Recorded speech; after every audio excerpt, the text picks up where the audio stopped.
What is going on, everybody? Welcome to the Locked In Sports Podcast. I'm William Locke, and joining me on this fine Friday morning, August 22nd, is Luis Barranco. Luis, another week of baseball is in the books. We had 3 Yankee games in the books. How you doing? How we do? It is Friday morning. It's been a week. We've had a week of ball. I mean, up and down week for the Yankees, but here we are again talking baseball. A lot of things going on around the base pass in the major leagues. How we do? How's everything up north? Everything's good. Bright and early on this Friday morning before the sun is up. So hopefully I don't wake up my neighbors with this, but no, doing well. Good week. Off work today.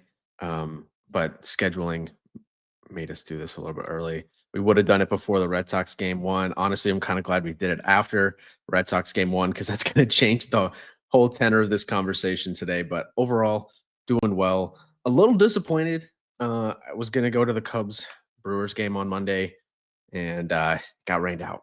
Rescheduled to Tuesday at 1 o'clock. So obviously, couldn't make it. Wasn't going to skip work for the Cubs game. So that kind of sucked early this week, but overall it was a good week, short week for me. Nice. I have something to open the podcast today up. Have you heard of Labubus or Lababus? Oh yeah, I've heard of them. I've heard of them. What's the deal with that? I'm still trying to get hip. Like, what's the deal with them? It feels like a fad to me. I'm going to be honest, but they are very popular right now. I think they're like these. I might be wrong. Stuffed animals that are very rare, collectible. I think it's a Korean thing, like a Korean-owned company. Don't quote me on that again, but very popular. They're selling, like, if you get a real one, like an original one, they're selling for a lot of money. You can go get like knockoffs at the store that they sell, but yeah, collectible stuffed animal things. I really don't know why they're so popular though. They sound like trading cards, like a Paul Skeens rookie card, Yeah. To me, it sounds more like an NFT, like something 10 years from now, it's just going to be utterly no value whatsoever. Like Paul Skeens rookie card, even if the card market dies down, which it has since COVID a little bit, like it's still like Paul Skeens rookie card, depending on which one you have.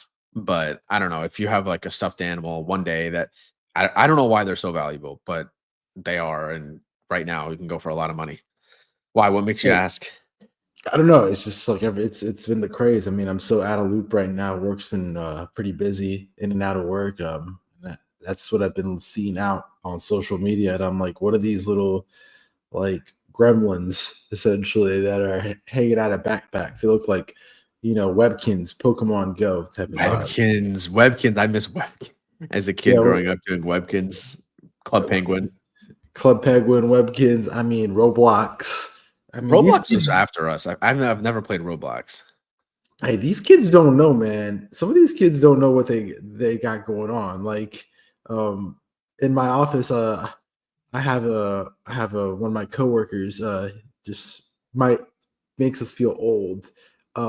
Didn't know this week how to use a dial tone phone. Wow. Like, wait, not even like a wind-up phone, just like a dial phone. Like, yeah. Oh like my God. We had to teach him how to use a dial phone. And I was like, oh, wow. Like, that is I felt old. That's really embarrassing, honestly. Not embarrassing, but it's just like, these kids these days, these youngsters, they don't, they're not hip to that. Yeah, no, I know there's some definitely something 6'7". People were commenting that on some of our videos. 6'7". I had to watch like multiple TikToks to figure out what the hell that was, and it really seems like there's no meaning behind it. A 6'7", 6'7", 6'7". I mean, between the phone, we also talked about music, and the guy didn't know like a bunch of 2000s, like 90s music, and like one of the things is like the guy hadn't listened to Beyonce, and I'm like, my God. Like, Beyonce's still famous now. It's not like she's our generation or anything. I know, but it was just like our gen. Like, I was like, my guy, we got to get you hip. Yeah, I don't know, man. I mean, the music thing, I guess I get it a little bit more because you're not growing up with the music. But use a phone. That's embarrassing.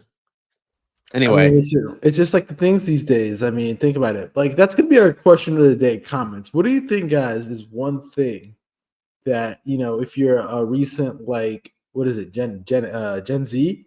More recently, what is one thing that you expect them not to know? Like you think they wouldn't know that they should know? For example, knowing how to use like a dial phone. Yeah, it's a good question.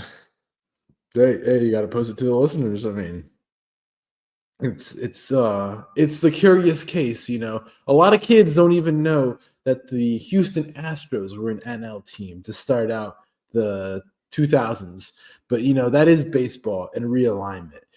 We spoke about realignment on last podcast, so we don't need to beat the horse on that drum. I think the only new developments are that Nashville is a shoe-in team, and it's looking like Salt Lake City, which I don't know why we need a team in Utah. Like, why can't we get a Charlotte team? Like, I feel like Charlotte would be lit. I feel like it's Like, going to be Coors 2.0. I'm not that's sure how not the bad. elevation, but I'm pretty sure it's in the I mean, it's a mountainous city, Salt Lake City, and state in general. So I feel like I don't know if it's as high as Denver, but probably going to be some crisp air up there. Ball's going to fly, I would imagine. They have the Salt Lake Bees, and I'm pretty sure the ball flies there. So, No, it's full of cornfields in Salt Lake City. Did you know that? but it's in the map. It's elevated, right? I'll look it up. No, it's flat. It's flat like Indiana. You see, I'm joking with you. No, Yeah, Salt it's Lake City. 4,000 feet in the air. I mean, it's gonna be Coors Light. That's the problem. Not like Yeah. Coors Light, but like Coors Light. I know, Like I with know what you mean. Coors Light. That was actually kind of smooth. That was actually kind of yeah, smooth. you know, smooth like the little air vents they made on the cans of Coors. But like you don't remember that? Like No. the flow, so you can get a better remember that was a big deal growing up. This is gonna date me, but I remember I would watch Sports Oh, Center and they made the little air vents on the Coors that would allow you to have a cool, smoother flow.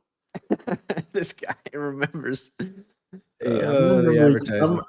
I'm remembering things this morning, but yeah, they talk about the PCL. PCL is a hitter friendly baseball division, and the PCL for AAA.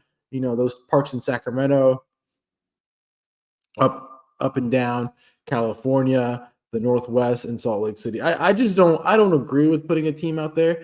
I just think it's another black hole for free agents not to go to.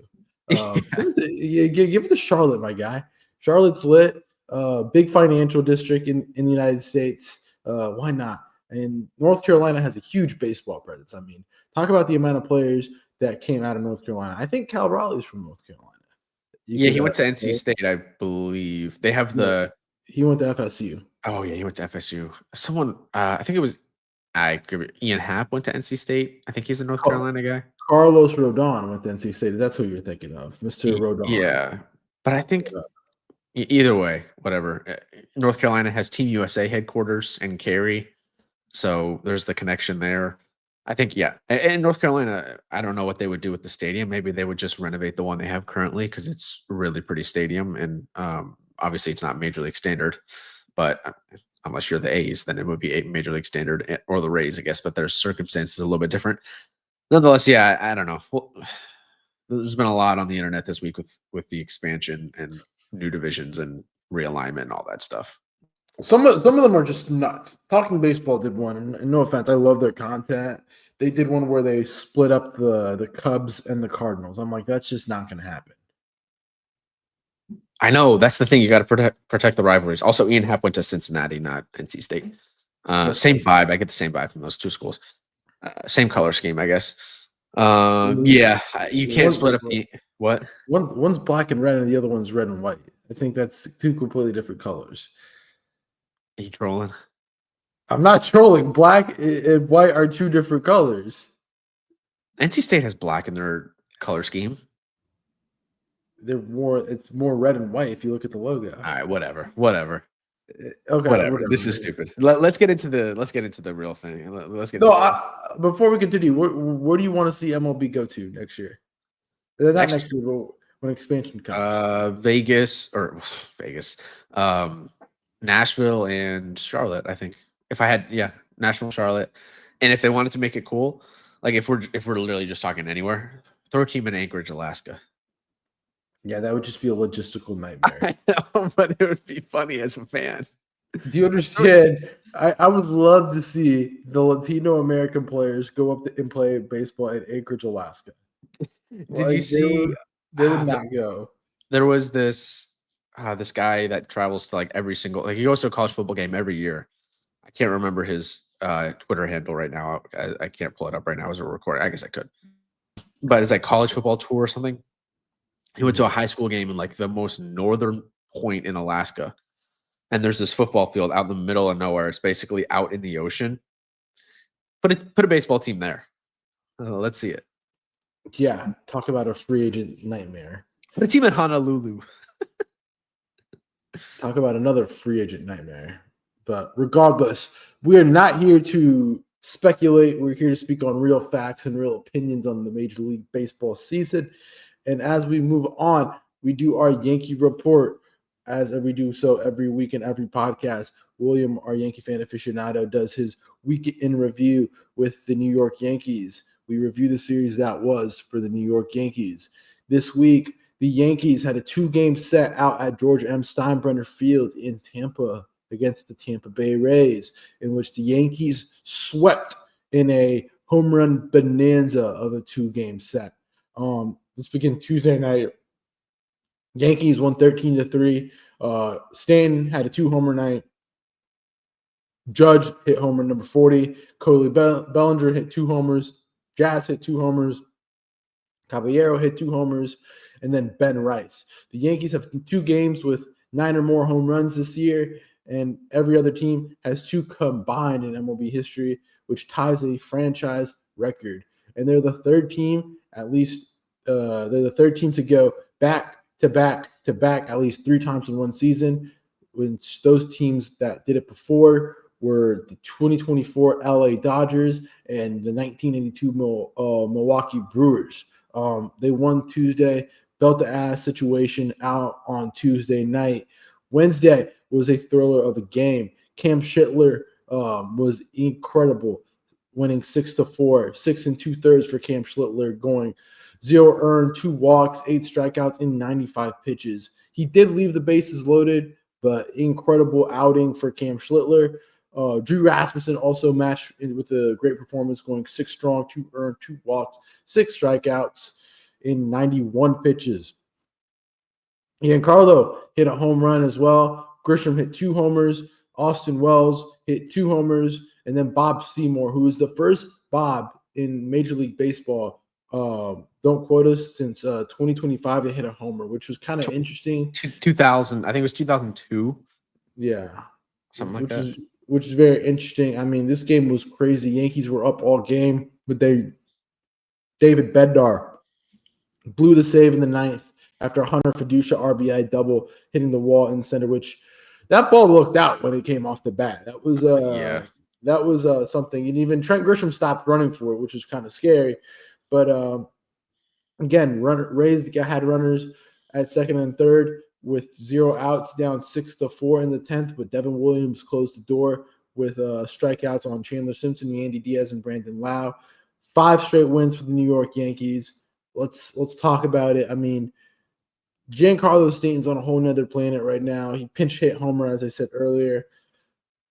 I mean, what a good way to end the series. Talk about it, William. Yeah, I think you're burying the lead though in the last night's game, because I feel like like I said, the vibe has just totally changed. We'll talk about last night's game a little bit later, but let's talk about the 2-game set with the Rays. I mean, lots of positives to take out. It's getting good wins, coming back, not losing the game on Tuesday. I mean, Devin Williams gave everybody a heart attack at 10:45 Eastern Standard Time, trying to blow the game after the double. I forgot who hit the double. I think it was Josh Lowe. Wow. Can't remember, but put everybody in a bad mood. Yeah, no, second and third no outs in that situation in the bottom of the 10th. I was almost positive at that point we were heading at least to the 11th and probably going to lose the game. But 3 straight strikeouts for him. Is that an Ohio State shirt? No, it's a Miami Heat shirt. Okay, good. Just making sure. Would have to kick you off the podcast. Okay. I'm kidding. But yeah, no, 3 straight strikeouts in that situation. You love to see it from Williams. It kind of worked himself into his own jam. And yeah, the offense came to absolute life in this game. Stanton on the season And when you look at his numbers compared to last year, it's just such a stark difference. But he played 114 games last year, 230, 233 batting average with a 116 OPS plus. This year, he's played 46 games and he has a 311 batting average and a 181 OPS plus. Last year, he had 27 homers. This year, he has 15 in only 46 games. He's at a 2 B war, and last year was at a 0.7 B war. He's been the best hitter, not named Aaron Judge, for the Yankees this season. And it sucks because Judge is hurt right now with the arm, and you can't play both of them on most days because Stanton can only play so much right field. He's going to be out tonight. He played last night, Thursday, against the Red Sox. He's not going to play tonight, and then he's probably going to play again against Crochet on Saturday. It sucks that they can't work this guy into the lineup every single day right now, because when you have the lineup, the Yankees lineup stretch where it goes Judge, Bellinger, Stanton, and Rice. And yes, I throw Ben Rice in there. If you watch the games, you know how good of a hitter he is. I put that lineup, that 4, against any stretch of 4 batters in Major League Baseball. Right now, I would. You got the best hitter in the game in Aaron Judge. You got Cody Bellinger, a guy that is a lefty, but he hits left-handed pitching really well. Hits both sides of both arms or arm sides. You got Giancarlo Stanton, who's probably the scariest hitter in the league right now. And then Ben Rice, a guy that hits the ball hard every single time, and he's really turned things on of late, and he's finally having some of that luck even out. And then, I mean, after that, it's Jazz, it's Goldschmidt against lefties, it's Ryan McMahon, who he's been pretty mid for the Yankees, but that stretch, that 4 for the Yankees, is terrifying, and I'm very glad that the Yankees finally turned things on in this Tampa series. Now, it was a 2-game set, probably going to be forgotten if the Yankees have a bad weekend, but it was a good 2-game set against Tampa. Schlittler, best start of his young career by far. That cutter looks nasty, and he could be a real piece. Maybe he's earned himself a playoff spot. I will say I retract we'll get to the Luis Seal stuff later, but It's for Schlittler, it's a consistency thing and finding a way to fine tune the arm and getting it start from start to start. That's my thing. He's a raw arm still. He's still learning how to pitch in the majors. That's my whole argument with Mr. Schlittler. Other thing too. What do you think about the comments about Aaron Judge on John Boy on Tuesday? It was. And then Judge came back and was like, "Oh, why are we making these comments? Like, talk about it." Yeah, I mean, for context, Aaron Boone came out and said that Judge isn't going to be 100% throwing for the rest of the season, and then Judge came back and said, "I don't know where Boone said that. He hasn't seen me throw at all. He hasn't seen me throw in 2 weeks." Like, basically saying, "I don't know if that's the case." And then Boone came back and retract those statements and said he probably could have phrased it differently, or basically not said that. I don't know. I just think it's a minor miscommunication. I don't think it's that big of a deal, to be honest. People are reading maybe into it a little bit too deeply, saying that this is Judge taking a shot at Aaron Boone. This Aaron Boone's on his way out, stuff like that. I think Judge really likes Boone. I just think this was a disagreement, simple disagreement. It's a little concerning though that Boone hasn't seen Judge throw. He's been throwing. He's been playing catch. Why hasn't Aaron Boone at least received updates on that? That's the only thing that I thought was kind of weird. I mean, it was weird to see some back and forth between the two in the media, but ultimately, I don't think it's really a big deal at all, to be honest. I mean, great series win for the New York Yankees against the Rays. I mean, Wednesday is a game that you think they would lose with Devin Williams. I mean, Devin Williams should still be restricted to low leverage situations at all costs. Shout out Yes Network with Joe Girardi, doing a great analysis, doing great color with Michael K, which I made the point to William. Michael K was asking some questions that made it seem like Joe Girardi was getting pop quiz on situations because he was like, well, what do you do with Bednar and Devin Williams? I'm like, no. We're putting in Devin Williams in here, and we'll see how it goes.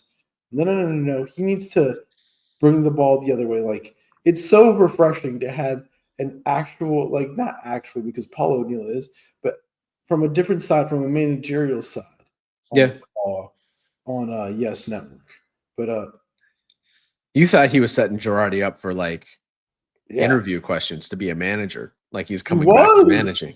He was. I don't know. I think maybe that could be the case, but I also just think Kay is doing his job, doing a good job in asking Girardi those questions because he has the managerial perspective. He's been in that spot, in those spots as a manager in Major League Baseball. I think that's more of what it was. That said, Girardi, great in the booth. Kay and Girardi, honestly, Rucco and Girardi might be the A Yeah. team this year. Yeah. Kay's always good, voice of the Yankees, but any booth with Joe Girardi involved has been very good this season. I need more Joe Girardi because as much as I love Paul O'Neill, Joe Girardi is more of a strategist in there. Paul Yeah, O'Neill is great, gives you good insight from the players, but I like hearing the strategy behind the game. Like the last Friday, the wheel play. Like the wheel, yep. defensive maneuver. And he's like, oh, the wheel. And they're doing it. It's like, only certain people do that, calling the game as they see it and calling it before the play happens. So It's like Tony it's Romo. it shows the baseball acumen. But it's time to move on. We're going to start talking about the game last night. Red Sox won 6-3. Again, big 4-game set out New York. The Roman Empire arrived to Yankee Stadium. Red Sox fans are having their World Series as Roman Anthony hit a 2-run shot uh, off Yari De Los Santos. Of course, it was Yari De Los Santos to make the game 6-3. Yankees make 4 errors, 9 walks from pitchers, fall to 1-6 versus Boston, 4-13 versus Boston and Toronto this year. Again, Aaron Boone making some head scratching lineup decisions with Goldie in the lineup and not pinch hitting Ahmed Rosario, who was acquired to pretty much hit in situations and hit specific pitchers. Why get him and not use him against left-handers? So my question to you, obviously the errors aren't just going to go away. That's we've been talking about that all season. But do you think that there's some sort of misalignment between Aaron Boone and the front office? Because Cat can pretty much set up this roster after the deadline to succeed, and it still seems like this team is falling short of expectations. I mean, you look at Camilo Doval, Jake Bird, all struggling, and the questions have to be raised between the bullpen management and just the in-game decision management for pinch hitters and whatnot. I don't think there's a misalignment between Boone and the front office. I think he's managing it exactly the way the front office is telling him to. Real concerns with Doval. He just hasn't been good since coming over to the Yankees. He struggled in this game. He struggled in St. Louis. He struggled, obviously, he struggled against Houston, struggled against Miami in his first game coming over from San Francisco. In this month, he has a 7.36 ERA, and all those games are with the Yankees. His first game with the Yankees was on August 1st. Before that, he was at a 4.50 in July 6th. Like, he hasn't really been that great this year. Statistically, he's had a couple good months, 3.67 ERA on the season. He has the sinker. If he's one of those sinker ballers where if he's not locating it, it's concerning. And then, yeah, I don't know why. I mean, Weaver, you burn him 32 pitches. He's probably not going to pitch again until Saturday, maybe Sunday. We'll see how the games go, but he's last 2 outings haven't been great. Yeri De Los Santos ends the game. Jake Bird's in AAA. But it's the thing with the Yankees is the lights get brightest, and for whatever reason, all those bad habits start coming back. The errors, 4 errors in game 1 against Boston. I mean, some of those errors were ugly. Like Goldschmidt, it was a routine grounder, just popped out of his mitt. I know it was a tight play at first, but come on, you got to make that play. Jazz throws the ball into the camera well. on a double play. Ben Rice throws the ball miles over Jazz's head on an attempted stolen base. 9 walks from the pitching staff. It was a brutal watch last night from both sides pitching. I mean, the Red Sox, 5 walks from them. Not pretty, but you're not going to win many games with 9 walks as a pitching staff and 4 errors. Why is it when the Yankees, the lights get brightest, like you said, 4-13 against Boston and Tampa this year, and 1-6 against Boston themselves? Like when the lights get brightest, for whatever reason, the Yankees team, they just revert back to their old selves. And we can applaud them all we want for beating up on the Rays and the Cardinals and the Twins. Those are all not good teams. Those are all teams at or below 500. I think the Cardinals are like right around 500 right now. It's like we're going to learn a lot more about this team in this Boston series than we did in this Tampa series this week. So let's see what they do the rest of the series, 3 games. But 4 errors in 1 game is just unacceptable. I mean, it's the same thing every day. I mean, we don't need to talk about more about it because it continuously happens. And then when does the buck stop here? It has to come down to the manager and his decision making and making big changes. You know, they have these habits and they don't stop. They continue. It's tough. I don't know what to do about it. It's the same conversation we've had all season. Like, I don't really know what else to say. I will say I retract my statement about Luis Gil being the game 1 starter. I apologize for making that statement. 5 walks last night. Just, I mean, he was behind in the count all night. First pitch strikes for Luis Gil, 13 of 24 batters. He got the first pitch strike. That's not good. That is not good. And yeah, I mean, the hanging slider to Rafaela that he threw, he's lucky he didn't put that one 20 rows back in left field. Like, the line does not reflect how much he struggled in this game. Obviously, the defense didn't do him much help. One of the runs was earned, the other was unearned. But I think the game 1 starter, if Fried continues to struggle, and he's going tonight, so huge start for him. We'll see what happens. I think the game 1 starter is probably Rodon. Which doesn't inspire any confidence to anybody. No. But that's the reality we sit in right now, I think. It is the reality we sit in with this year's edition of the New York Yankees. William, rate the week. It's still incomplete because we're in the middle of this Boston series, but 7.5 because the Tampa series was fun. I mean, the Tuesday night game was a lot of fun to watch. And that's it. I got to say, the whole Jose Caballero getting ejected in the Wednesday game, it was 2 disengagements from Fairbanks, and then he didn't engage in the mound and then threw over to first, so it technically didn't count as a disengagement. I kind of thought that was a genius move from Fairbanks. Did he find a loophole in the system? But then Caballero steals second and overslides second, and this is my whole point that I want to make. Sliding mitts are becoming an epidemic in baseball. In the major league level, the college level, at the youth level, it's become too much. We now see, I guess, at the major league level, because of replay, everyone's sliding head first into second base now. No one's sliding feet first, and I guess this has to on stolen bases. And I guess this has to do with you steal feet first, like you're much more probable to pop off the base. Fair enough.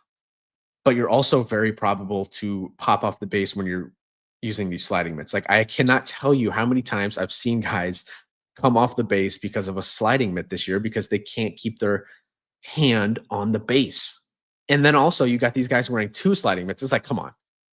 It just looks silly. The 2 sliding mitts, like, this is like NBA 2K, like we're trying to max out our accessories. I mean, 2, I get the 1, you want to protect the arm that's going to be sliding, the hand that's going to be sliding into the base. Maybe you want to protect your throwing hand too. This was something that when I was playing, like, was not a thing and totally fine. It feels like it's extremely rare you see a guy slide into second and he hurts his hand sliding into second. Maybe that's because when I was playing, most people would just slide feet first and not head first. I don't know. But I just feel like it's an unnecessary accessory. I understand why players wear it. I don't think it needs to be as widespread as it is, and it is legitimately causing outs because these people can't keep their hand on the base. I mean, in my opinion, I just think it's a gear thing. Everybody wants to have the most gear. You know, the kids all want to have the gear. They all want to have the fittings. They all want to have the Evo shields. They want to have every single piece of gear. And I think that's kind of translated into the major league level, which, I mean, it's protection. I mean, think about it. You break your hand or something happens to your hand and your OPS falls about 100 points. You start getting booed, and then you start losing money off a $400 million contract. So I wouldn't blame them, but, you know, they might need just need to go, you know, just go gearless. Like, well, you know, Honus Wagner did it without gear. He did it without, you know, sliding mitts and everything. Freaking Barry Bonds didn't have like an Evo shield or anything. Like, imagine Barry Bonds with like Evo shields. He would have looked like a freaking cyborg at the plate. He had the elbow protector. I'm pretty sure he wore that, but At the end of his career, but like, yeah. think about it. My in the coaches versus kids softball game, it was Yeah. totally chill, like not a serious game at all. The kids showed up and they were at the plate with their sliding mitts in their pockets. It's like, come on, we don't need it slide. We don't need the sliding mitt for the coaches versus kids game. I get it. Like, we always wanted to wear the latest accessories when I was playing. I had the arm sleeves and the it's like Evo Shield arm sleeve, whatever. And I had the 3/4 sleeve sometimes, and I had the sunglasses. And I never wore the elbow guard or the shin guard, but like people had those, so I get it. But and if I was playing now, I'd probably want one too. But I feel like the injury that it's protecting is much rarer than like getting drilled in the elbow or hitting a ball off your shin, fouling a ball off your shin. So I don't know. Yeah, it happens. It happens. I mean, just know if you're going to play for Williams baseball team, you're just expect to go gearless. Expect to go expect to go bareback in there. If I'm managing a team, it's no batting gloves, no accessories. Everyone's wearing high socks. Everyone is, I don't know. That those are the main things. No, we're just going pure baseball player. Pure 1920s Al Capone era style. All right, no. I'm just joking. That we do want to have some aura. So I would probably say I'll allow you to wear batting gloves. Those are necessary. I'll allow you to have the necessary protection, elbow guard, chin guard, Evo shield, fine. No sliding mitts though. If you're on my team, no sliding mitts. Hey, you need protection these days. I mean, protection is the best thing you can have these days. It protects you from injury, protects you from a whole lot of things that could go wrong these days in the major leagues. Fair enough. But that is the week that was for the Yankees. Let's go into the MLB weekend review. William, let's go up to Chicago, where you had the Milwaukee Brewers and Chicago Cubs play a 5-game set. I mean, like clockwork, Kyle Tucker gets flack, and it comes out the right hairline fracture comes out like clockwork. After Craig Counsell was like, "Oh, we're gonna have him sit for a couple games and reset himself." Brewers won Monday, game 1 7-0. Freddie Peralta went 6 strikeouts, 3 walks. Cubs had the bases loaded, down 1-0 in the fourth, but Casey struck out on a 3-2 count, and then Horner lined out. Brewers tacked 4 in the 8th to call it the game. Cubs only had 2 hits, so this vaulted Cubs offense, again, failing to show up in big moments this second half. Cubs won game 1 on Tuesday, 6-4. Game 2. Game 1 at the doubleheader. Yep, sorry. Yep. Game 1 of the Danny Palencia had saved 17. The Pen, 3 2/3, 0 earned. Owen Casey, first career home run, 3 RBIs, 2 for 4. Chad Patrick and Matthew Boyd both pitched 5 innings, with Matthew Boyd going 5 1/3. 4 earned for Matthew Boyd and 3 strikeouts. Chad Patrick with 3 earned, 2 walks and 4 strikeouts. Pretty similar lines, but Cubs got the best out of the Brew Crew. And then Tuesday, again, Cubs won 4-1 on game 2. Jameson Taillon, first start since June 29th. 6 strong, 1 earned, 4 strikeouts. Incredible start for him. RBIs from Casey, Bush, Horner, and Bush with another 2 RBI, multi-RBI game. Wednesday, Cubs win 4-3. Matt Shaw hit a homer, and then Michael Busch with a 3 RBI double in the third. Danny Valencia with a career save, not career, but his 18th save of the season. The bases were loaded for William Contreras with 2 outs in the ninth, but he lined out to Nico Horner. And then yesterday, Brewers won 4-1. Shota Imanaga went 7 strong, 2 earned, 2 walks, and 5 strikeouts, but it wasn't enough as the Brewers put up a 4 spot. Bryce Terang, 2-4, 1 homer, 2 RBI. Trevor Megill saved 30, and the Brewers become the first win to 80. William, I think the thing to talk about, Cubs got the series dub, which is huge. But, of course, the Kyle Tucker, I'm hurt right in the middle of a contract year and also right in the middle of a slump. Talk about it. Yeah, I mean, he's been playing with a hairline fracture in his hand since like early June when he injured the finger sliding. And he's been obviously struggling heavily ever since then. He's been getting booed in Wrigley, been an ugly scene. And I mean, should have gone on the IL. I mean, Jordan's been dealing with the hand thing all season, and it's just been getting worse and worse. He's finally starting a rehab stint, but you put your team in jeopardy, you put yourself, your contract in jeopardy by trying to play through an injury like that. I get it. I respect like wanting to grind through it, but I mean, it's just he's been a shell of himself, and there's a reason why he's hurt. He's got a freaking broken hand, hairline fracture. So, and it's one of those injuries that can linger. It's one of those injuries that is, it's not like a pulled hamstring where you kind of can just recover from that pretty quickly. Like that thing is going to be there for a while. That sucks. I mean, is he going to be the same player the rest of the year? He sat for 3 games in this series, and the Cubs won all 3, and then he came back on Thursday and they lost. It's like, are they going to be the same team with him in the lineup? I don't know. I mean, is he going to be the same player? Because if he's injured and you still got him hitting third or whatever, like that's one of the most important spots in the lineup. Like if he actually is injured and he's a shell of himself, you got to move him down in the lineup. You just do. Like, the Cubs don't care about him long term because they're not going to re-sign him long term. So they're going to try to get everything they possibly can out of him this season. But you got to do what's best for the team. And if he's not hitting, you got to move him down in the lineup. Yeah, I mean that's how it is. I mean you got to do what's best for the team. I do applaud Craig Counsell making the move of what's best for the team here, not taking the politics of who he is as a player and Kyle Tucker. Yeah. Cubs entered the series. I believe they were down 8 games in the standings to the Brewers. Now they're down 7. So like it felt like a good series for the Cubs because they won those 3 games in the middle. They won the 3 straight, but Milwaukee's still commanding lead. And I don't really think it's going to have that much of an impact on the division after all. It felt like after the 3 wins in a row, if the Cubs could have finished it off with a win and cut the division to 5 on Thursday, then we would have been talking like, okay, here we go. But I kind of just think the Brewers are going to coast to the finish line here, even if they struggle a little bit more in the last month and a half. Like obviously they're going to come back to life at some point or come back down to earth at some point. I still think they built themselves a big enough lead to beat the Cubs. And the Cubs, obviously, their offense has still been struggling for the most part. I'd be curious to see how they work out the Casey and working him into the lineup every single day, because I do think he feels like an everyday guy at this point. But felt like a huge series, was a huge series, ultimately probably ending up not going to be that big of a deal. Exactly. I mean, it kind of reminds me of another team out in the Central. Let's talk about these Detroit Tigers getting a big sweep off Houston. I mean, Houston is sputtering, in my opinion.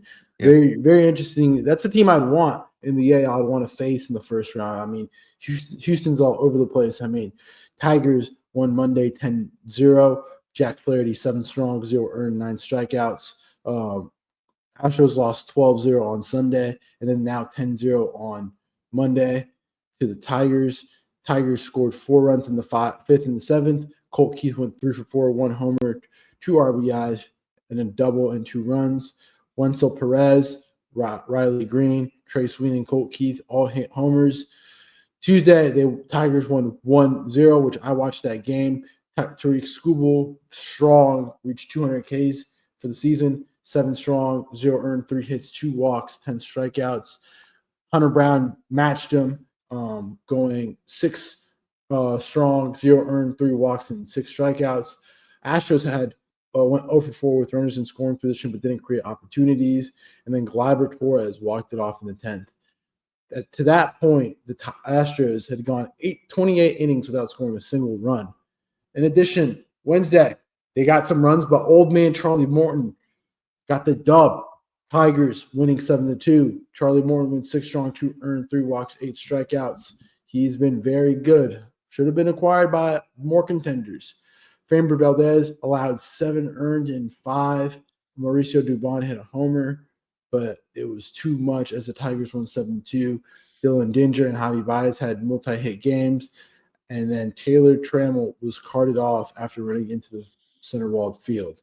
That is 4 straight losses for Houston, but they did win last night. But like I said, it's tough for Houston. Good to see Detroit rebounding, in my opinion. They're getting their mojo back a little bit after a slow start to the second half. But, man, might be time to sound the alarms in Houston with all these injuries. I mean, yes, Jordan could be coming back by the next week, but no Josh Hader. Pitching staff is very inconsistent. And these injuries are just stacking up for the team down in Houston. The injuries are stacking up, but I talked about it last podcast. I'm not worried about them just yet. If they keep playing like this for another week or so, then we'll have real conversations. I still think Jordan coming back, like that offense is going to be scary. I know they had the 30, what was it? It ended up being 31 innings scoreless streak at the plate. That's rough. That's not pretty, but it is the middle of August and it's not October. So I still think this is a team that can get hot. Their offense is scary. On the Tiger side of things, I feel like they've had the perfect kind of season arc, if that makes sense. They started out extremely hot, March, April, May, even into June. Like they were unbeatable and they just they built up a massive lead in the AL Central. Then every team is going to struggle at some point in the season. And I think they picked the perfect time to struggle, kind of like around the All-Star break, right after the All-Star break, had a bad July, and now they're finally picking things up again and getting hot down the stretch run into the playoffs. And, they're 12-7 at time of recording in the month of August. I'm sure they'll finish out with August with a winning record. They'll finish out September at 500 or at a winning record and get hot and be ready for the playoffs and be a formidable team in the playoffs. So we know every team is going to struggle at points in the season. I feel like the Tigers picked the perfect time to struggle. And now they're back playing their great baseball that they were earlier in the season. So they are a fun team to watch. Their pitching staff is scary. And they got some dudes that are hitting. Riley Green on the season, he's up to 29 home runs. He could get like 35 home runs. That's a really good season from Green. So very good. Shout out to the Tigers. Shout out to the Detroit Tigers. Quickly, we're going to run some series that don't need to be talked about or that we don't need to talk about. St. Louis Cardinals beat the Miami Marlins 2-3. Cardinals won 8-3 Monday, 7-4 on Tuesday, and Marlins won 6-2. No fish files this week. It's canceled. Nothing to talk about that series. Let's keep it moving. Sandy Alcantara, 7 innings, 1 earned, 9 strikeouts. We'll keep it moving. Tough week for the fish this week. 114 pitches, season high. 9 strikeouts, season high. Good start. The Marlins still lost the series, and we're still 7 back behind the Mets. They're out of it. Maximo Acosta, first career home run on Wednesday. I mean, it hurts. It hurts at this point. You had to put we have our document, our prep document. William put packed house, 8,555 in Miami. And the attendance was booming. But guess what? We still swept y'all. It's almost like everyone was there for the Yankees and not the Marlins that weekend. I was there. What are you talking about? Yeah, that's one person. You were there for the Yankees. I was there for all teams. I was there for the glorious of baseball. I'm here so both teams have fun, essentially, type of vibes. Marlins have been struggling as of late without Stowers and the crew, but will be interesting. Good rebound for the Cardinals. Still, Cardinals got a lot of guys that we really enjoy. We'll be interested to see how they finish out the year. Let's go another series, Toronto and Pittsburgh. Pirates took 2 out of 3. Monday, Paul Skeens won 5-2, 6 innings strong, 2 earned, 1 walk, 8 strikeouts. In the 29 2/3 innings pitched scoreless streak at PNC was snapped. Jays became the Yankees with 3 errors, which allowed The Pirates have put 2 on in the 8th. Kevin Gosman was okay, going 5 strong, 2 earned, 2 walks, 4 strikeouts. Vlad left the game with hamstring tightness. Did the splits while catching the ball at first. And then the bench is cleared after Tommy Pham pimped the walk. I love Tommy Pham. Like, we need more of him in the major leagues. Like, he's going to be a immaculate grid beast. Him and Edwin Jackson. Those two have single-handedly covered half of the whole major leagues, damn near. Isn't it Rich Hill he tied Edwin Jackson's record of teams played for this year? I think so, because Rich Hill pitched for Kansas City this year. Yeah. Aged to 44. But yeah, tough loss for Toronto. Toronto did win 7-3 on Tuesday. Max Scherzer pitched 6 strong, 1 earned, 4 strikeouts. Alejandro Kirk 3 for 5 and a homer, 3 RBIs. Miles Straw with some great defense with 2 nice catches. George Springer homer. But then the Pirates won 2-1 on Wednesday. George Springer had a leadoff homer. Then Tommy Pham 2 RBI single in the first, and that was all. I mean, tough week for Toronto. Pittsburgh just going to play spoiler. I read a stat. Have you seen the splits of Pittsburgh at home and Pittsburgh away? Yeah. Pittsburgh at home, PNC Park is a fortress. The Pirates are 36-30. Now, when the Pirates leave the Steel City, they are 18-44. I mean, and they've also lost a bunch of 1-run games this year. If they just were marginally better on the road and maybe had a few more 50-50 games go their way, I don't know. We could be talking about the Pirates as like a fringe wildcard team, like the Reds. They haven't been that awful. Yankees. You sound like the Yankees, but I mean the Reds, the Pirates in June were 14-13. In July they were 11-12, and now they're 7-12 in August. So June and July they were playing 500 baseball. I mean, tough to hear. I mean, Pirates still trying to get people in the seats though. That's the biggest thing. Yeah. Let's move on to Philadelphia. I mean, the Phillies swept the Mariners, winning 12-7 on Monday. Ranger Suarez went 6 strong, 6 2/3, 2 earned, 10 strikeouts. Logan Gilbert was not great, allowing 6 earned in 2 innings. Trey Turner hit his first home run at home this year and got career hit 1,500. Jordan Romero again struggling in that pen, allowing 2 earned in 1/3. Bryce Harper 3 for 6, 2 homers, 3 RBIs, a 440-foot nuke and a 448 nuke. And then Trey Turner going 4 for 6, 1 homer, 5 RBIs, and a double with 2 runs. JT Realmuto 3-hit night, and then multi-hit nights from Brandon Marsh, Castellanos, Max Kepler, and Bryson Stott. Mariners were just not good. Tuesday, Phillies won 6-4. Christopher Sanchez went 6 1/3, 2 earned, 12 strikeouts, which is career high. Again, JT Realmuto, Kyle Schwarber with homer 44. 15th career consecutive series for Schwarber with a homer. Bryson Stott hit homer number 8. Realmuto had a 2-run homer in the 8th to make it 6-4 for the Phillies. Phillies have the most runs from the 7th inning in the season. Johan Duran saved 22. And then Wednesday, Phillies won 11-2. Again, Trey Turner 5 for 6, 3 RBIs. Kyle Schwarber with home run number 45, 3 for 5, 1 homer, 5 RBIs, 2 double. And then Jose Alvarado returned from his 80-game performance-enhancing drug suspension. That's 5 straight losses for Seattle and 4 straight for Philadelphia. Philly's trending in the right direction, getting hot when they need to get hot, and Seattle not going the way they need to be going in the middle of a wild card hunt and division hunt. Yeah, Seattle and Houston both playing terrible baseball of late, so neither of those teams are taking advantage of the other team struggling. Kyle Schwarber is up to 109 RBIs on the season. It's crazy for mid-August. That is a career high already. The Phillies set the MLB record for most strikeouts as a starting rotation in a 3-game series this week with 34 between Luzardo, Sanchez, and Suarez. So a very good week for the Phillies pitching staff. And this was the 15th consecutive series with a home run for Kyle Schwarber. He has truly been incredible. And another guy that's been incredible for the Phillies and a guy that I think is flying under the radar, completely under the radar from a national perspective this year in terms of like MVP conversations. We've kind of been searching for the guy that's going to finish second in the MVP voting behind Shohei Ohtani, because obviously PCA has fallen off a cliff.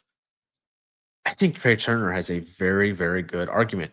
He's second in FWAR in the National League right now at 5.8, 2.2 behind Ohtani. He's hitting 303 with a 124 WRC plus. He's a very good defender, top tier defender. 31 stolen bases, second in the National League, 13 home runs on the season. If you look at his OPS on the season, 808 OPS, so not the best OPS, but elite defender, great base runner, hitting for average, had a really good series against the Mariners, 357 OBP. Guy's been very good, very, very good. And,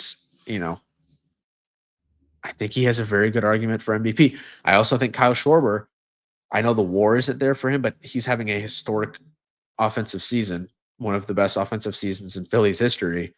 He could finish second, third in MVP voting too. The Phillies have multiple guys gunning for Cy Young. Obviously, Zach Wheeler did get hurt, so that kind of hurts his case. But Chris Sanchez as well. Like, Phillies could do pretty well, pretty strong in the awards, even if they don't win them all, or even if they don't win one. They're going to get some votes here. They're having a lot of guys that are having really good seasons. Yeah. Let's run through Baltimore, Boston. Orioles swept the 2-game set. Orioles win 6-3. Trevor Rogers, 7 strong, 1 earned, 7 strikeouts.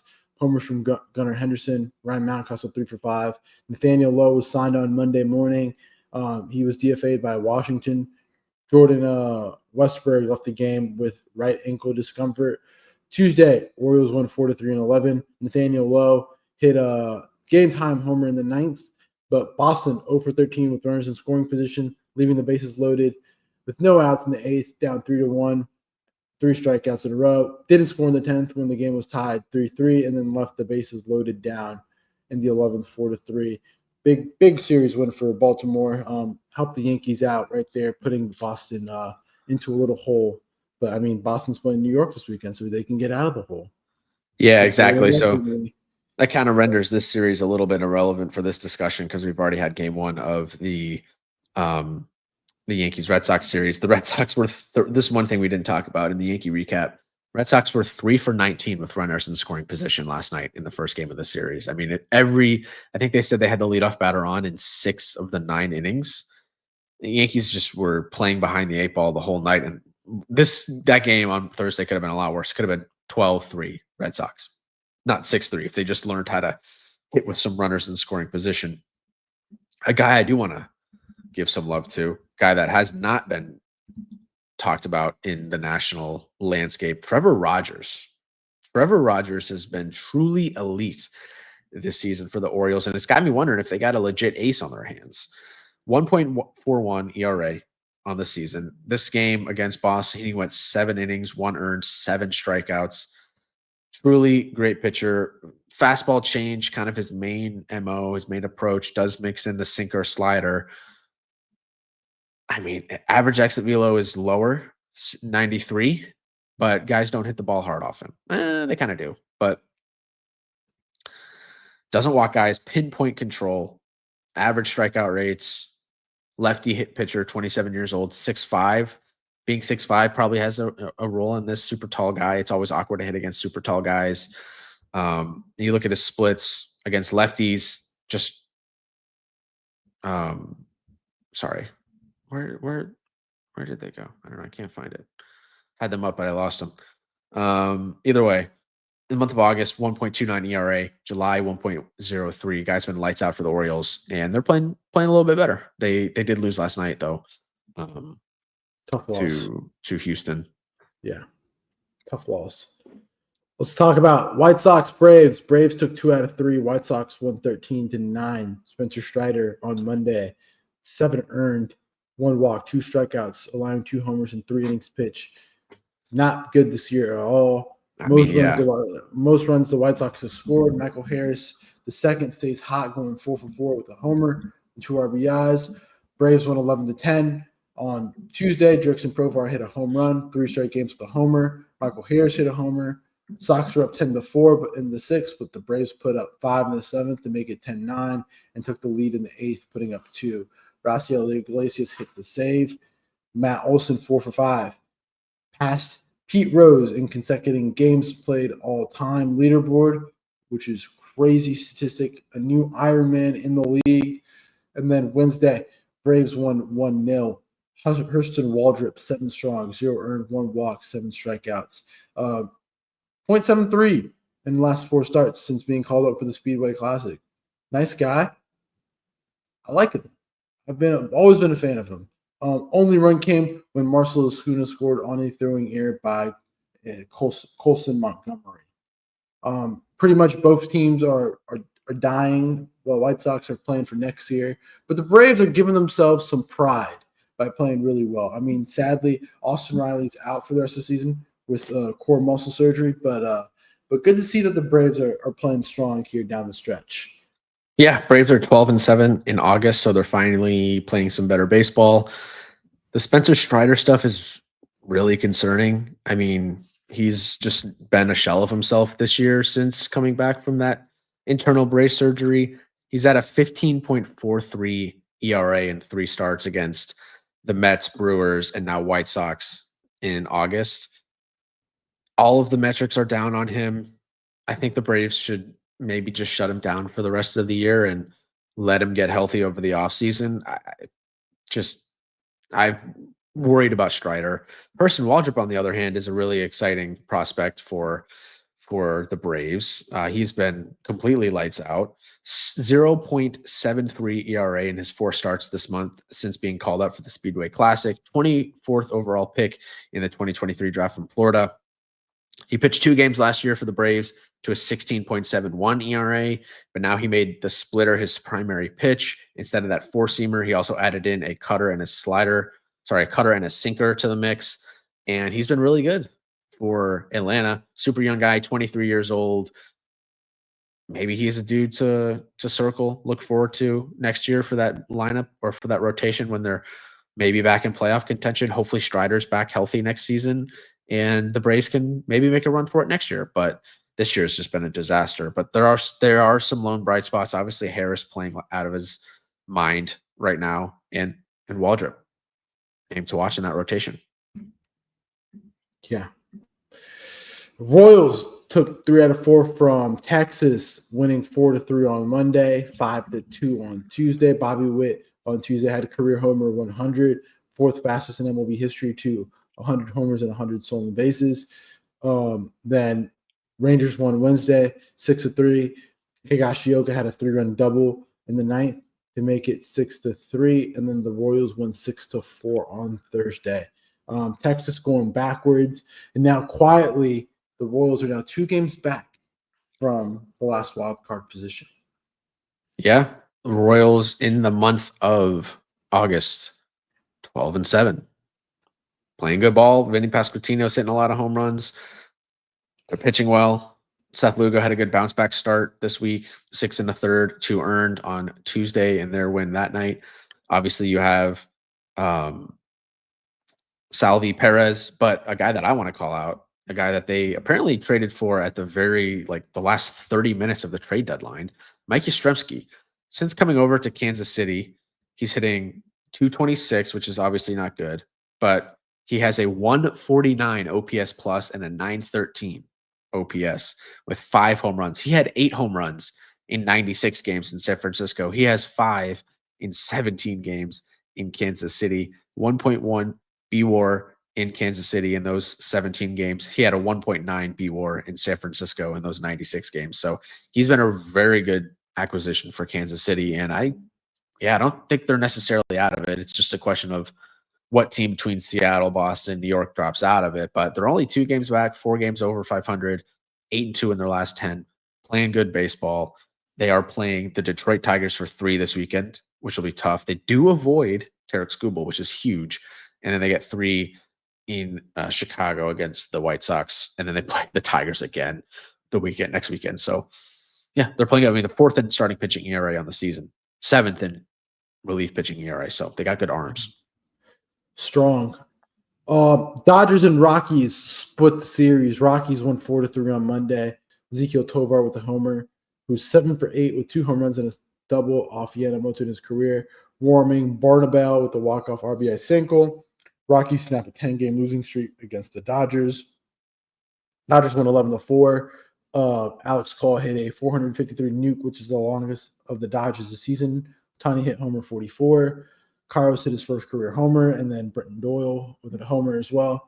Then Wednesday, which I thought was funny, the Rockies went 8-3. Ohtani went 4 strong, 5 earned, and 3 strikeouts in his 1,000th career game. And he allowed for the most hits allowed in a game for his career at 9, which I thought was funny because MLB.com on Twitter posted the graphic. Oh, the Rockies win. They beat the Dodgers. But everybody was like, who's the starting pitcher? Like, the MLB refuses to do any negative or anything that doesn't make Shohei Ohtani look in a positive light. Like, if Shohei hits a homer, it's all over. But when he lays an egg, they won't post him. And they'll protect him like no other. And so that was the funny thing on Wednesday. And then Thursday, the Dodgers won 9-5. Clayton Kershaw, 5 2/3, 6 hits, 3 earned, 1 walk, 3 strikeouts. Homers from Freddie Freeman, Andy Pages, and Bretton Doyle. Multi-hit games from Betts, Freeman, and Andy Pages. Splitting a series with Colorado is not good enough. And they had the opportunity to pick up a game on San Diego. We'll get to that series a little bit earlier. And they didn't. They actually lost a game. Now they're a game ahead of San Diego with their 3-game set starting tonight. Thankfully, some of these start times are at more watchable hours for the Central and East Coast. So going to be locked into that, but poor week for the Dodgers. Expected more. I mean, yeah, talk about the Padres. Padres won 3 out of 4 against the Giants. Giants won 4-3 on Monday. Nestor Cortez gave up a 3-run home runs in the first. Again, Nestor Cortez hasn't been great. Robbie Ray, again, pitching at a Cy Young level nearly. 6 2/3, 0 earned, 6 strikeouts. Homers from Roman Flores, Rafi Devers, Elliot Ramos, and Ryan O'Hearn. There's a bad interference call on the Xander Bogaerts homer, which was overturned. Schilt got ejected for it. But the Padres bounced back, winning Tuesday 5-1. And to that point, the series, Padres had trailed their 34 consecutive innings in a game. Wednesday, Padres won 8-1. Tatis robbed Devers to start the game. Gavin Sheets, a 2-homer night, 4 RBIs, 2 for 4. And then Thursday, Padres went 8-4. Dylan Cease went 5 strong, 4 earned, 7 strikeouts against Verlander, who went 4 1/3, 7 earned, 1 walk, and 4 strikeouts. Talk about it. Padres doing work. Yeah, taking care of business. Verlander, 7 earned, not pretty. Not much from the series, to be honest. But Padres are setting themselves up nicely for this weekend series against the Dodgers. So Nick Pivetta has been really good. Nick Pivetta, 2.81 ERA on the season. We got to see it with the Padres, man. We talked about it last episode, how the Dodgers kind of just have that psychological advantage over the Padres. And the Padres finally win one of these series. It's Yu Darvish versus Blake Snell tonight, Nestor Cortez versus Tyler Glasnow on Saturday, and Nick Pivetta versus Yoshinobu Yamamoto on Sunday. It's the Sunday night baseball game. It's the Yankees-Red Sox Sunday night baseball, actually. Yeah. What are you talking about? It's America's pastime. Oh, but this is the best rivalry in the sport right now. Padres-Dodgers. Will be a debate for another podcast. Yeah. But Guardians lost the series against the Diamondbacks. Diamondbacks won 2 out of 3. Guardians won 3 Monday 3-1. Ryan Rocchio has had a really good August. He hit a homer that night. Zach Gallen went 6 strong, 3 earned, 3 strikeouts. And then Gavin Williams went 5 1/3, 0 earned, 5 strikeouts. Tuesday, Diamondbacks won 6-5. A 2 triple night for Corbin Carroll. Corbin Carroll is looking to lead the NL in triples for the 3rd straight season in a row. And then Wednesday, Diamondbacks won 3-2. Brandon Pfaadt with 7 strong, 2 earned, 5 strikeouts. Cade Smith blew the save off a Lourdes Gurriel homer in the 9th, who's been really good in August, and then Adrian Del Castillo walked it off with a single in the 10th. Yeah, 5 home runs for Gurriel in August with a 835 OPS. He's been good. Yeah, Corbin Carroll, the triples king, and not much from this series. It was a tough series loss with the guard dogs, though. They're now 3 back in the wild card, so I think they've not. I'm not going to write them off just yet, but they're getting close to being written off. Might be fading. Might be fading. Yeah, It's getting late, and they haven't gotten to the dance. they got Texas this weekend. Oh boy, the Eliminator series again. Yeah. So, Reds, the mighty Reds, well, I think have a chance to make the playoffs. I mean, they're only half a game back behind the Mets. Reds won 2 out of 3 versus the Angels, winning 4-1 on Monday with Ke'Bryan Hayes with 2 defensive gems. Brady Singer went 6 strong, 1 earned, 4 strikeouts. Then Tuesday, Hunter Green back home in LA, 6 1/3, 3 earned, 12 strikeouts. Matches his season high in strikeouts, 2 shy of his career high. Joe Adele hit a homer in the 8th to tie the game at 4, but the Reds got 2 off Kenley Jansen. And then Ellie, I don't know if you saw the play, scoring from first off a little, not even a bloop single, but a weakly hit single out to left field, which was crazy. 10 straight wins for the Reds against the Angels, and now season high 7 games over 500. And then the Angels won 2-1 on Wednesday. But man, the Reds are killing it right now. I mean, great rotation. Mets should be in trouble. I mean, think about it. If the Reds make the playoffs, think about what a potential game 1, game 2, game 3 starters would be. You have Andrew Abbott, Hunter Green, and then the third starter, you can put Chase Burns. You can go Nick Martinez. You can go Brady Singer. There's a lot of ways they can go for game 3. But that 1, 2, 3 that the Reds have, with also Lodolo's a potential option, that 1, 2, 3 is tough for any team in the NL and stacks up against the NL's elite.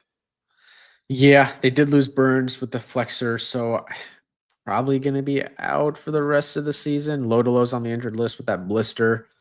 We'll see. Lodolo obviously more likely to return quicker than Burns right now, but since the All-Star break, they've been playing really good baseball. I don't think there's any denying. Terry Francona, my guy. Terry Francona, yeah. Mets fans should be nervous. Let's talk about that series. But why aren't you nervous about the Reds? You don't want to talk about the Reds about how that 1, 2, 3, they're one of the 1, 2, 3 in the playoffs. You'd be scared. Yeah, I mean, you're going to place good pitching in the playoffs regardless. So, I mean, I don't know. It's good. Is it world beating? Is it World Series caliber? They got Ellie De La Cruz, man. The Reds are a Dollar General. They are the Dollar General version of the Yankees. How so? Think about it. Hunter Green is Max Fried. Carlos Rodon is Andrew Abbott.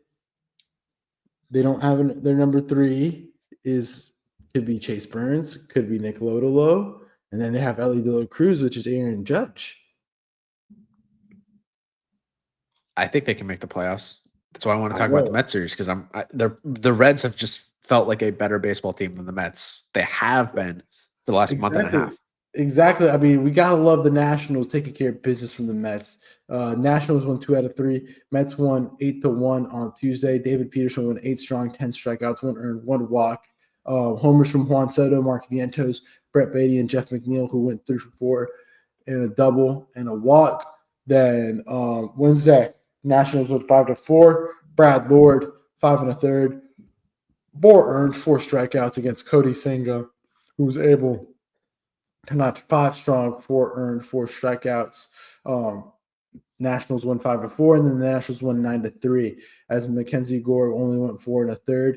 But the Nationals got 4 off Ryan Stanek in the 8th, blowing the game open. Homers from James Wood, and then you had homers from Sterling Marte and Francisco Lindor.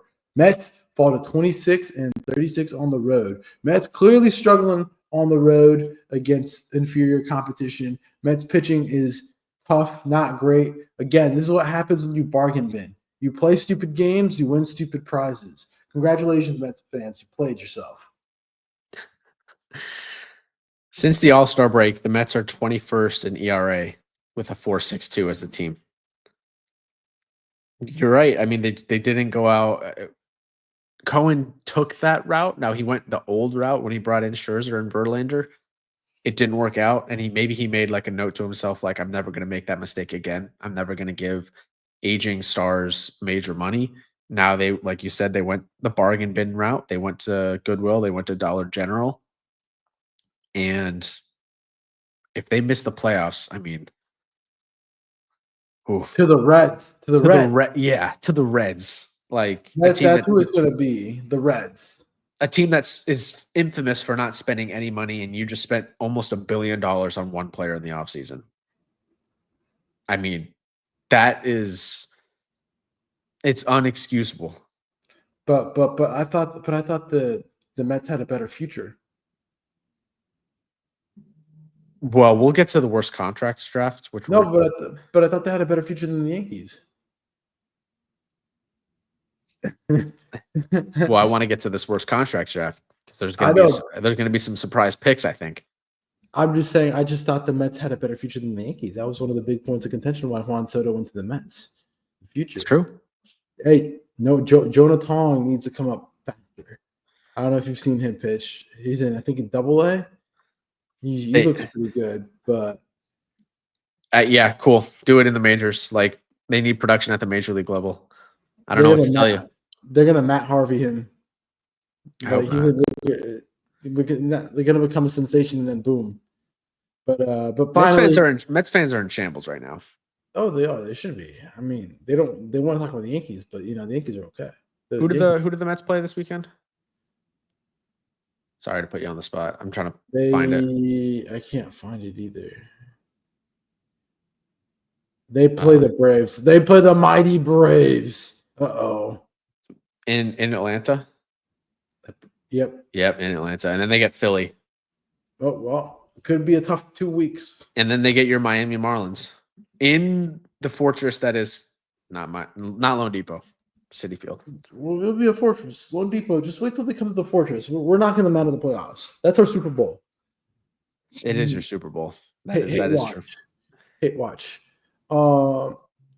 Finally, last series, A's sweep the Minnesota Twins. Again, one of my favorite teams right now in the bigs.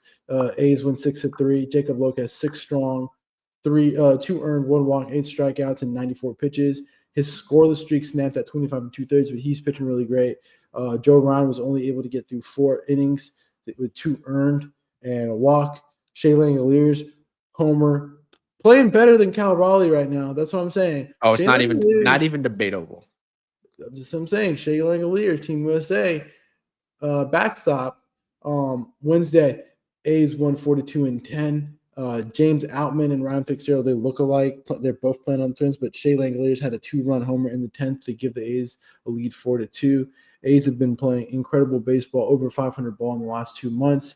And then Thursday, 8-3, homer from Nick Kurtz. Tyler Schoedeshaw, 4-for-4. A's won 8 out of their last 11 games. A's are a really good baseball team. As you said, thankful that you got them out of the way early and not later.